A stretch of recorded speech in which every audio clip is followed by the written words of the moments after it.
Hello भाई, जय हिंद। कैसे हो सभी? आशा करता हूँ सभी अच्छे होंगे और अपने ब्राइट फ्यूचर को बिल्ड करने में लगे होंगे। देखो भाई, आज डिस्कस क्या करने वाला हूँ। आज एयरफोर्स 2020 एग्ज़ाम रिव्यू डिस्कस करेंगे, जिसमें 4 नवंबर की थर्ड शिफ्ट के 60+ क्वेश्चन डिस्कस करेंगे, वो भी सॉल्यूशन के साथ। और गाइस, मैं अपनी पूरी कोशिश करूँगा कि आप सभी के सारे क्वेश्चनों के ढंग से जवाब दे सकूँ। फिर भी अगर कहीं कोई गलती हो जाए तो अपना छोटा भाई समझ के माफ़ कर देना। और किसी क्वेश्चन के रिगार्डिंग कोई डाउट हो तो कमेंट बॉक्स में ज़रूर आस्क करना। चलिए गाइस, अपने पहले क्वेश्चन की ओर चलते हैं। देखिए गाइस, पहला क्वेश्चन फिजिक्स से है और इस क्वेश्चन में क्या पूछा गया था। क्वेश्चन पूछा गया था कि नॉट गेट का कार्य क्या है।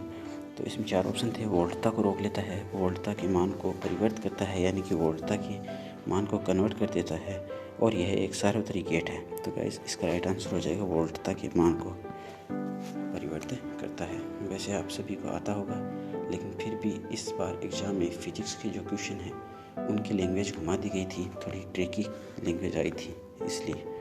चलिए गाइस, सेकंड क्वेश्चन है, विवर्तन की घटना घटित होती है। विवर्तन की घटना वैसे तो देखो गाइस, प्रकाश और ध्वनि तरंग दोनों में ही घटित होती है, लेकिन ऑब्जर्व सिर्फ ध्वनि तरंगों में ही की जा सकती है।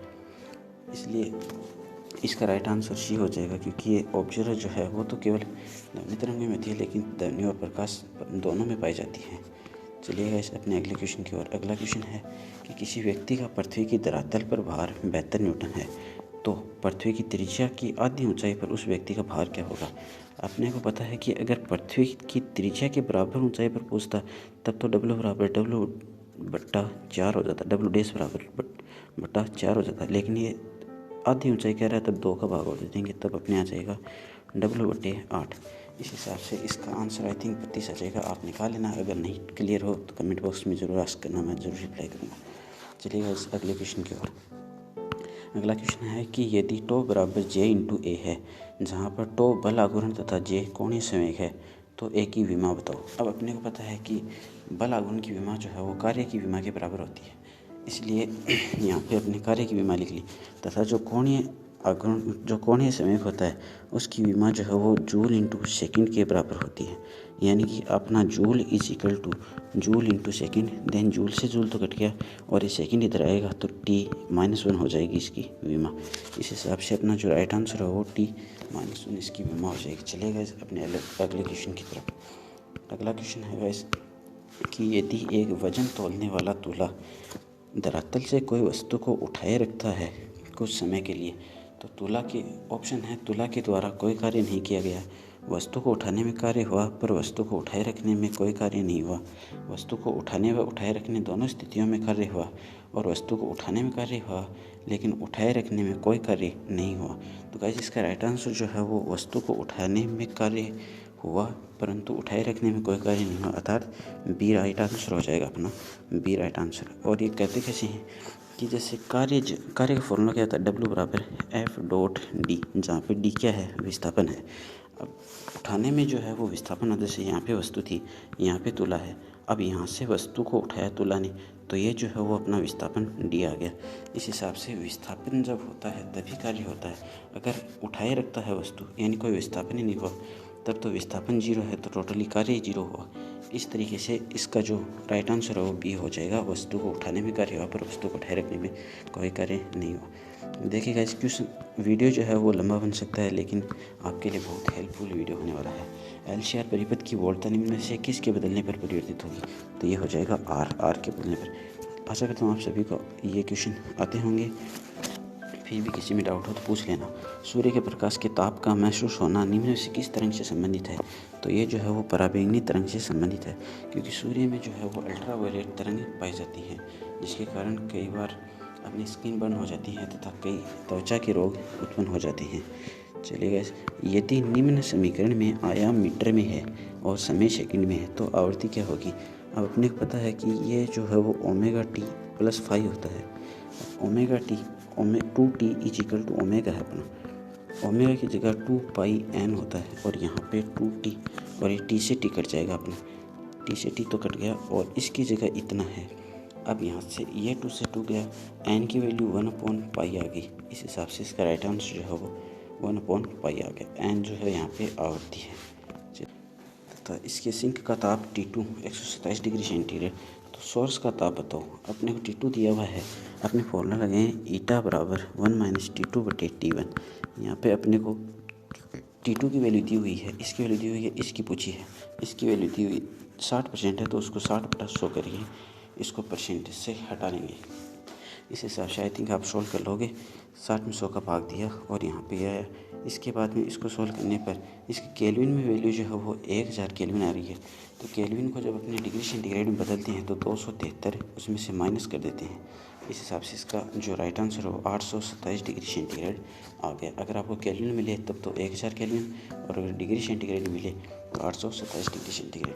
अगले वाले क्वेश्चन में कहा गया कि किसी पिंड का द्रव्यमान केंद्र होता है, उसकी ज्यामिति केंद्र पर, पिंड के अंदर, पिंड के बाहर और ज्यामिति एक्स पर। देखिएगा वैसे तो द्रव्यमान केंद्र पिंड के अंदर और बाहर दोनों तरफ हो सकता है। जैसे एक गोला है, इसमें द्रव्यमान केंद्र जो है वो अंदर है, लेकिन अगर एक एल प्रकार की कोई पट्टिका है, इसमें जो द्रव्यमान केंद्र है वो बाहर की ओर है। लेकिन ऑप्शन के अकॉर्डिंग इसमें अंदर और बाहर दोनों ही है, और ये भी नहीं देख रहा कि अंदर और बाहर दोनों तरफ हो सकता है। तब इसका जो राइट आंसर ऑप्शन के अकॉर्डिंग होगा वो ए हो जाएगा, ज्यामितीय केंद्र पर होता है। चलिएगा इस अगले क्वेश्चन की ओर। अपना अगला क्वेश्चन है कि निम्न में विस्थापन और दूरी का सही संबंध होगा। ये जो है वो केपलर के तृतीय नियम के अनुसार होगा। केपलर के थर्ड लॉ के अकॉर्डिंग। थर्ड लॉ क्या कहता है कि दूरी, ग्रहों के बीच दूरी और विस्थापन जो है उनके बीच संबंध पाया जाता है असमानुपाती r⁴ इस हिसाब से इसके राइट आंसर जो है वो अपना डी हो जाएगा। चलिएगा इस अपने अगले क्वेश्चन की ओर। अगला क्वेश्चन है कि किसी खोखले गोले हेतु सतह पर विभव क्या बताता है। सतह पर, जैसे ये कोई खोखला गोला है, यहाँ पर विभव बता दिया गया है। तो कहा कि सतह पर विभव 10 वोल्ट है, इसकी त्रिज्या इतनी है, तो केंद्र पर विभव बताओ।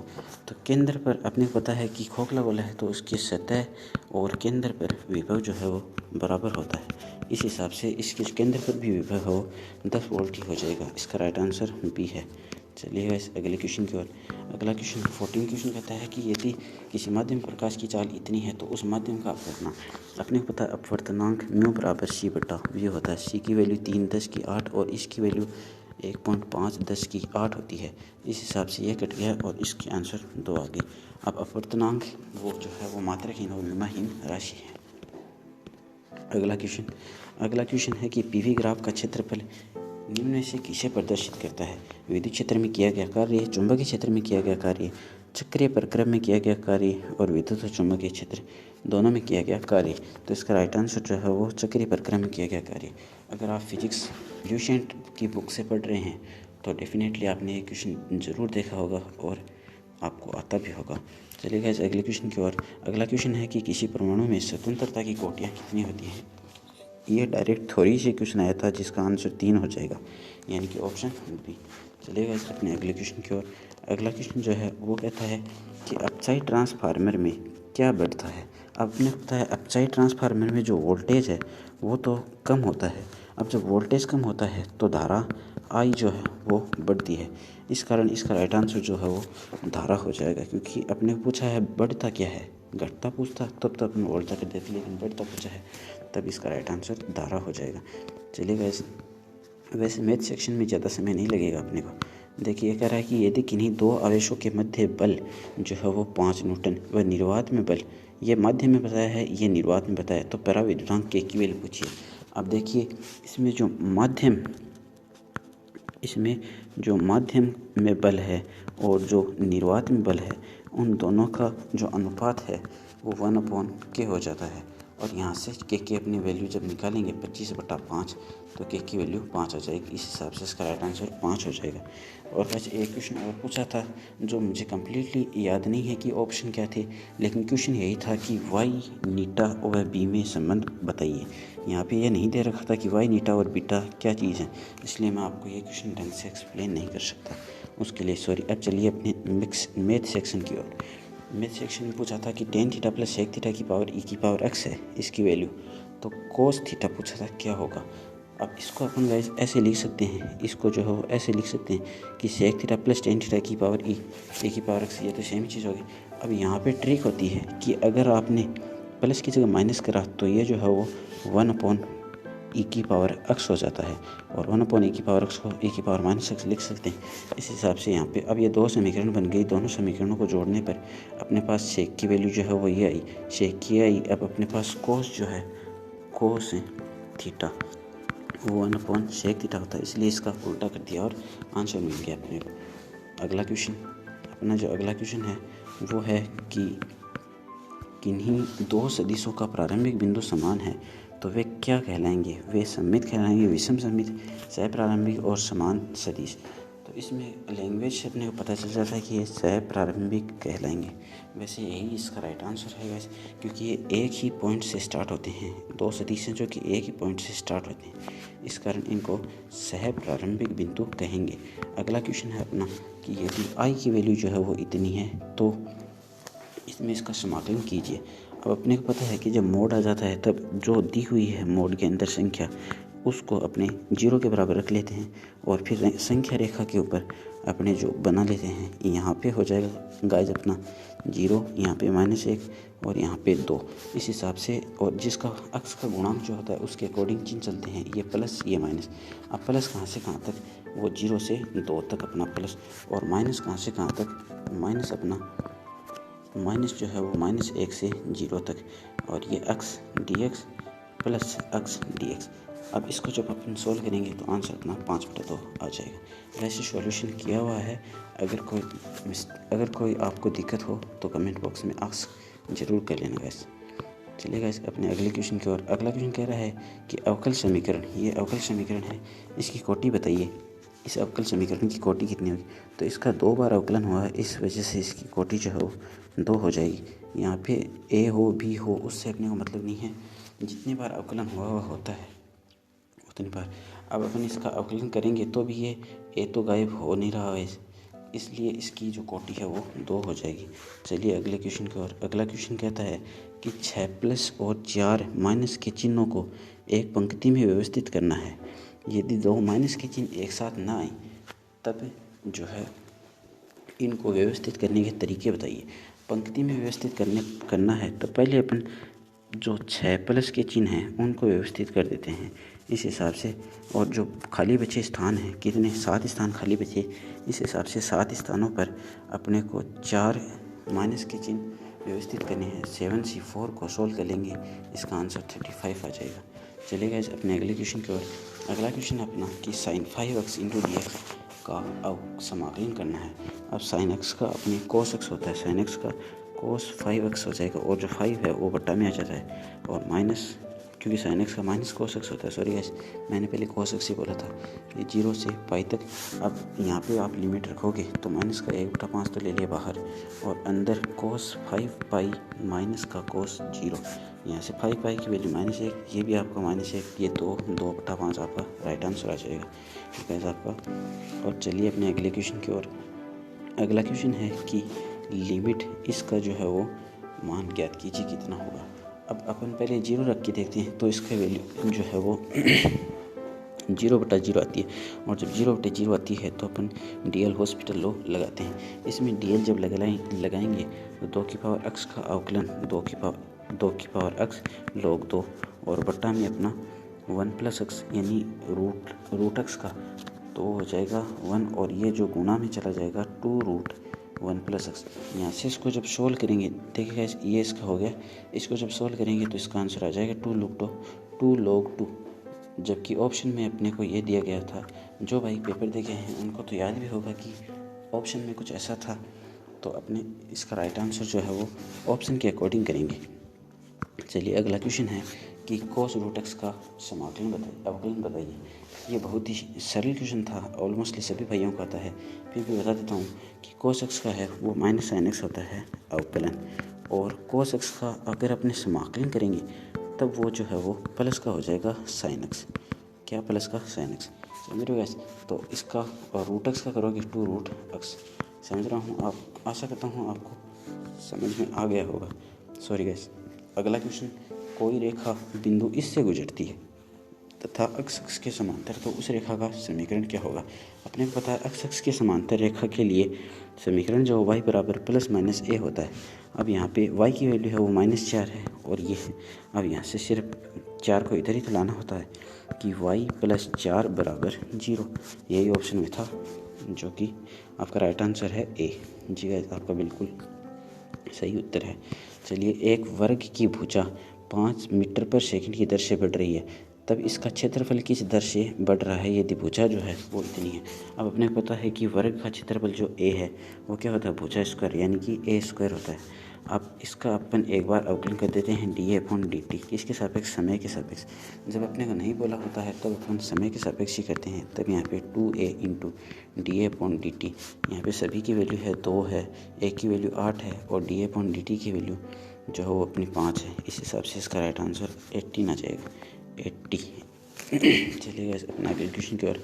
अगला क्वेश्चन है जो कह रहा है कि फलन e⁻3x का, इसमें बस खाली लैंग्वेज का खेल है, बाकी कुछ नहीं है। इसमें पूछा था फलन e⁻3x का कोटि अक्ष के सापेक्ष द्वितीय अवकलन ज्ञात कीजिए। अब e⁻3x एक बार अवकलन करेंगे तो e⁻3x का तो e⁻3x और 3x का जो है वो 3 हो जाएगा। अब फिर से इसका अवकलन करेंगे तो 3 × e⁻3x का तो e⁻3x और 3x का फिर से करेंगे तो 3। इस हिसाब से इसका राइट आंसर 9 e⁻3x हो जाएगा। चलिए अपने अगले क्वेश्चन की ओर। अगला क्वेश्चन है कि 1 + आयोटा, ये 1 + आयोटा है, 1 + आयोटा बटे 1 - आयोटा की पावर n = 1। तो n का जो है वो न्यूनतम मान यानी कि मिनिमम वैल्यू, इसको सोल्व करने पर ये बड़ा क्वेश्चन होगा। मैं आपको डायरेक्ट बताता हूँ, इसमें n की वैल्यू जो है वो हमेशा ही 4 होगी, चाहे कैसा भी क्वेश्चन देते n की वैल्यू 4 ही होगी। जी गाइस, मतलब इस क्वेश्चन में 4 ही होगी, मैं सभी के लिए नहीं बोल रहा, सॉरी गाइस, इसके लिए 4 होगी। चलिए गाइस अपने अगले क्वेश्चन की ओर। निम्न संख्याओं का बहुलक बताओ। अब ये तो बहुत ही सिंपल था क्वेश्चन था कि इसमें जो संख्या सबसे ज़्यादा बार रिपीट हो उसी का वही बहुलक हो जाता है। ये देखिए 7 3 बार हुए, ये 3 है वो 2 बार हुई है और ये 2 है ये 2 बार हुई। इस हिसाब से 7 जो है वो 3 बार रिपीट हुई है, इस हिसाब से इसका बहुलक हो जाएगा 7।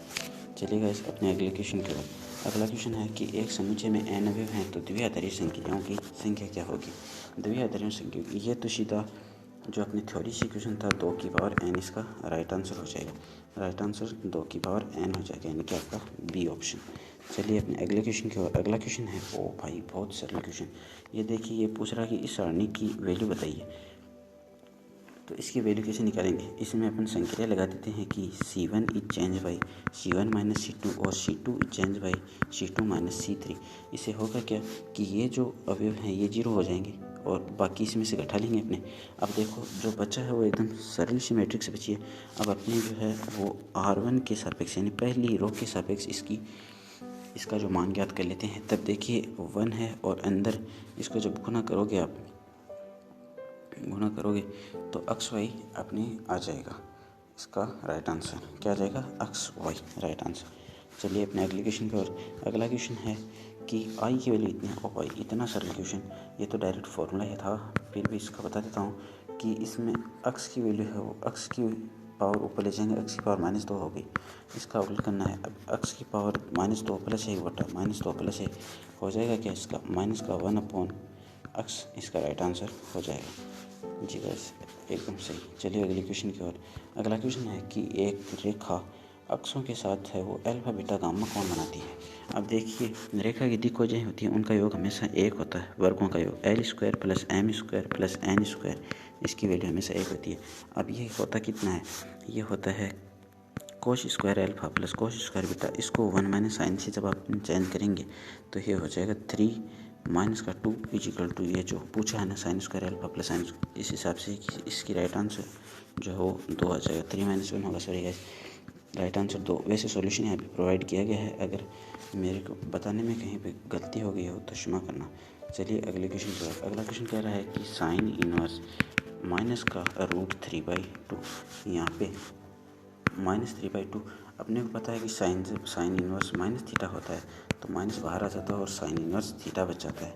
इस हिसाब से माइनस को ले लिया बाहर और साइन √3/2 की वैल्यू कितनी हो जाती है, 60 डिग्री की वैल्यू है तो माइनस का 60 डिग्री। यहाँ पे ऑप्शन में, और ये जो है वो इसको सेटिस्फाई भी करता है, जो इसके लिए व्यवधान है ना, इसके उसको सेटिस्फाई भी करता है। अगला क्वेश्चन अपना ये क्वेश्चन है, और इतना सरल क्वेश्चन कि यदि ए बी सी है वो गुणोत्तर श्रेणी में, यहाँ पे ए पी गलती से लिखा होगा गैस, यहाँ पे है जी पी यानी कि गुणोत्तर श्रेणी में है, तो बताइए कौन सी सर्वसमीकरण है वो इसको लागू करती है।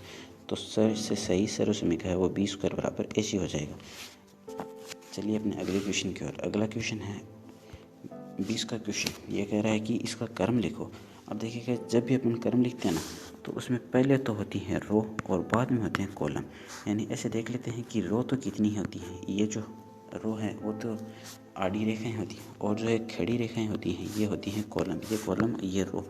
अब यहाँ पे 3 तो रो हैं और 4 कॉलम हैं। यही इसको पूछा था, ये एज इट इज क्वेश्चन है एकदम। जिस भाई ने दिया होगा उसको पता भी होगा यही क्वेश्चन पूछा था। अब यहाँ पे कहा है कि सारणी की एक की वैल्यू है वो 0 है, अर्थात यह अव्युत्क्रमणीय समुच्चय है, तो एडजॉइंट ऑफ ए बताइए। अपने को पता है कि ए इनवर्स जो है वो कितना होता है, ए इनवर्स अपना होता है एडजॉइंट ऑफ ए बट्टा सारणिक ऑफ ए। सारणिक ऑफ ए यानी एडजॉइंट ऑफ ए पूछा अपने को, तो यहाँ से सारणिक of A into A inverse. सारणिक ऑफ ए की वैल्यू 0 तो टोटली वैल्यू 0, इस हिसाब से अपने एडजॉइंट ऑफ ए की वैल्यू जो है वो 0 आ जाती है। तो यह भी एक अव्युत्क्रमणीय अवयव हुआ। कौन सा अव्युत्क्रमणीय अवयव, यानी कि आपका right answer is option D. Option D आपका राइट आंसर हो गया। चलिए अपने अगले क्वेश्चन की ओर। अगला क्वेश्चन अपना है, एन पत्र लिखे हुए लिफाफों में एन पत्रों को डालें। यानी कि एन पत्र हैं, यानी एन लिफाफे हैं जिनमें एन पत्रों को डाला जाता है। तो ये डायरेक्ट प्रायिकता की क्वेश्चन से है। प्रायिकता में आपको लिखवाया गया भी होगा, प्रायिकता में फॉर्मूला से क्वेश्चन था। इसका राइट आंसर जो है वो भी हो जाता है। ये मेरे हिसाब से एक्सप्लेन करने की ज़रूरत नहीं है, इसका राइट आंसर 1/(n) हो जाता है। चलिए अपने अगले क्वेश्चन पर। अगला क्वेश्चन है कि यदि एक परवलय का समीकरण ये है तो नियता का समीकरण बताओ। अपने को पता है कि नियता का समीकरण जो है वो अगर जिसकी तरफ खुलता ना, परवलय का मुंह जिसकी तरफ खुला रहता है, यहाँ पर अक्ष की तरफ खुला है, तो अक्ष बराबर ए हो जाएगा। ए की वैल्यू कितनी होती है, क्योंकि इसका जो व्यापक समीकरण होता है वो होता है वाई स्क्वायर बराबर 4ay। अब यहाँ पे 4 ये है, ए ये है। यहाँ से देखिए अपन ने जो है इसको सरल रूप में पहले तो परिवर्तित कर लिया, फिर इसका वक्र बनाया है, और उसके बाद नियता के समीकरण का जो व्यापक रूप था उसके अकॉर्डिंग अक्ष की वैल्यू निकाल ली है 3/2। जी गाइस, एकदम राइट क्वेश्चन। चलिए अगले क्वेश्चन की ओर। अब अपना में इंग्लिश सेक्शन स्टार्ट हो गया। यहाँ पे सिनोनिम पूछा था किसका, एब्रीविएट का। एब्रीविएट का मतलब क्या होता है, संक्षिप्त करना, यानी कि शॉर्ट करना, किसी चीज़ को शॉर्ट करना। अपने बोलते नहीं ये शॉर्ट रास्ता है, यानी कि संक्षिप्त छोटा रास्ता है। Sorry guys.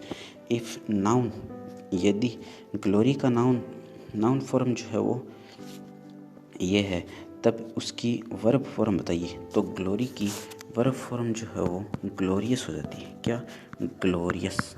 और इसमें जो ऑप्शन में अदर थे वो क्या थे, वो थे ग्लोरीफाई, GLO, ग्लोरीफाई, और एक ऑप्शन और था। इसमें जो राइट आंसर है वो अपना ग्लोरियस ही हो जाता है। चलिए अपने अगले क्वेश्चन की ओर। अगला क्वेश्चन कह रहा है कि childrens are quelled a short matter, यानी जो बच्चे हैं वो छोटे से विषय के ऊपर झगड़ा कर रहे हैं। ये क्वेश्चन जो है वो प्रीपोजिशन से पूछा था, प्रीपोजिशन से। तो इसमें जो फिक्स प्रीपोजिशन है वो होती है क्वेल्ड ओवर, का मतलब होता है झगड़ा करना, क्वेल्ड ओवर। ये बहुत ही सिंपल सा क्वेश्चन था, इसका राइट आंसर सी हो जाएगा, क्वेल्ड ओवर, जो कि मैंने यहाँ पे फिल में ये जो ब्लैंक है इसमें भी भर दिया है। अगला क्वेश्चन कॉमन एरर से था, जो कि सब्जेक्ट एंड वर्ब एग्रीमेंट से था, सब्जेक्ट एंड वर्ब एग्रीमेंट से।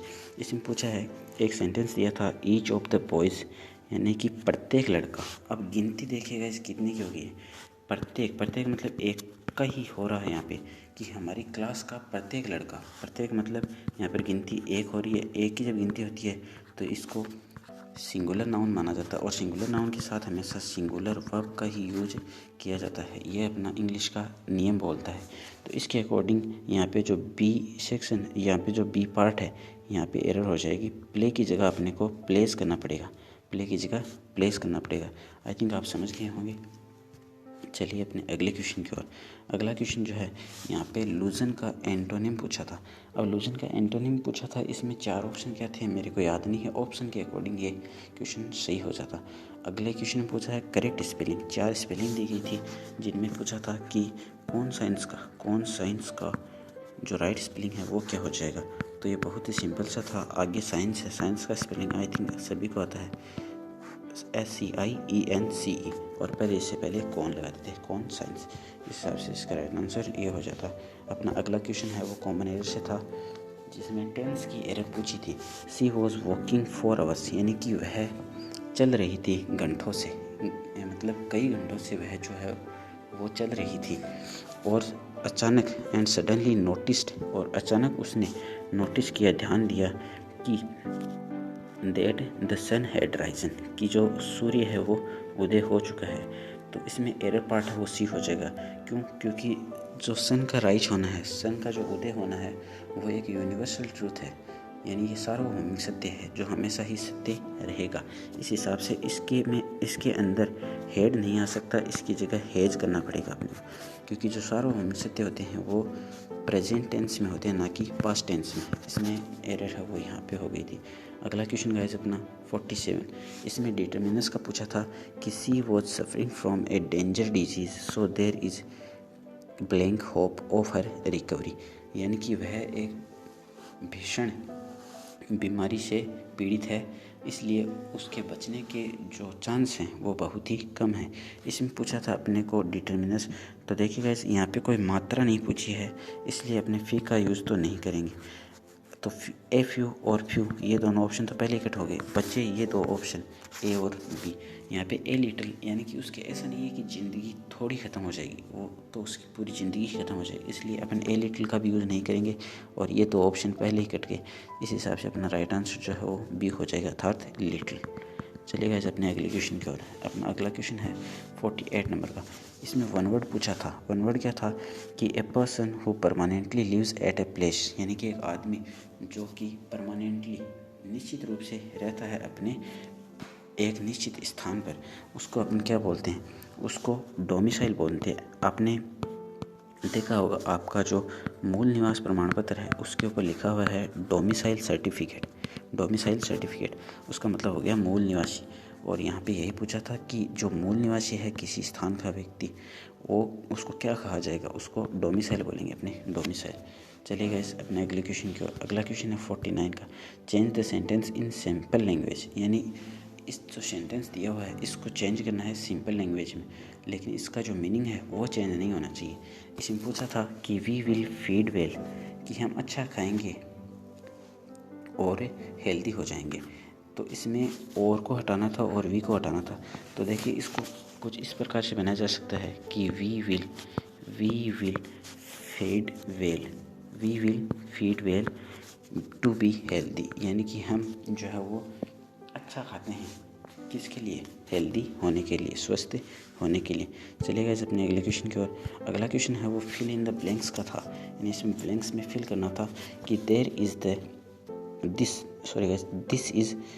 Is the blank building in this city. पूछा था कि इसमें निम्न में से कौन सा ऑप्शन भरा जाएगा। तो 4 ऑप्शन थे एल्डर, ओल्डर, ओल्डेस्ट, एल्डेस्ट। अपने को पता है कि एल्डर का यूज़, जो एल्डर होता है उसका यूज़ अपने जो खून का रिश्ता होता है, जैसे भाई बहन का रिश्ता या पापा और बेटे का रिश्ता, मम्मी और बेटे का रिश्ता, इस हिसाब से जो रिश्ता होता है उसके लिए अपने एल्डर या एल्डेस्ट का यूज़ करते हैं। यानी कि यहाँ पे 2 ऑप्शन जो ए और डी हैं वो तो पहले ही कट हो गए, बचे ऑप्शन बी और सी। बी और सी में अपने को पता है कि यहाँ पे द लगा हुआ है और द के बाद हमेशा सुपरलेटिव डिग्री आती है, और सुपरलेटिव डिग्री में हम अब हमेशा ओल्डेस्ट का यूज़ करते हैं, इसलिए इसका जो राइट आंसर है वो सी हो जाएगा, यानी कि ओल्डेस्ट। चलिए गाइस अपने अगले क्वेश्चन की ओर। अगला क्वेश्चन PQRS से पूछा था, बहुत ही सिंपल क्वेश्चन था, आप में से हर बच्चा उसका जवाब दे देता है थी। बहुत ही सिंपल क्वेश्चन था, मेरे वो प्रॉपरली याद नहीं है इसलिए मैंने लिखा नहीं है। अगर किसी भाई को याद हो तो कमेंट बॉक्स में ज़रूर बताएं। अगला क्वेश्चन था फिल इन द ब्लैंक्स का, वो था कि दिस इज़ द, फिर ब्लैंक न्यूज़। अब दिस इज़ द ब्लैंक अपने को ये पता है पहले द आ गया, इसका मतलब यहाँ पे आएगी तो सुपरलेटिव डिग्री, और सुपरलेटिव डिग्री में हमेशा EST जिस वर्ड के लास्ट में जुड़ा हुआ हो वो ही लगता है। इस हिसाब से यहाँ पे लेटर नहीं होगा ए। ये दोनों ऑप्शन पहले कट हो गए तो बच गया अपना ऑप्शन बी, यानी कि लेटेस्ट आपका राइट आंसर था। अब एक आया था पेजेस थोड़ा सा ट्रिकी लैंग्वेज का था। पेजेस जो है वो हैप्पीनेस से रिलेटेड था, जिसमें ऑथर ये बोलता है कि अपने को खुशी अपने अंदर ही ढूंढनी चाहिए तथा दूसरों की बुराई नहीं करनी चाहिए। इस हिसाब से कुछ पेजेस था, मेरे को याद नहीं है प्रॉपर्ली। और उसमें 4 क्वेश्चन पूछे गए थे, जिनमें 3 क्वेश्चन तक पेजेस फाइंड आउट करना था। चौथा क्वेश्चन था उसका अपने को एंटोनिम पूछा था, किसी कोई वर्ड दे रखा था और उसका एंटोनिम अपने को पेजेस से फाइंड आउट करके लिखना था। तो गाइस ये मैंने क्वेश्चन आपके साथ डिस्कस किए हैं। माफ़ी चाहता हूँ अगर मुझसे कहीं पे कोई गलती हो गई हो। और अगर आपको ये वीडियो पसंद आया है तो अपने दोस्तों की हेल्प करने के लिए इसको शेयर ज़रूर कीजिए। जय हिंद गाइस, जय हिंद।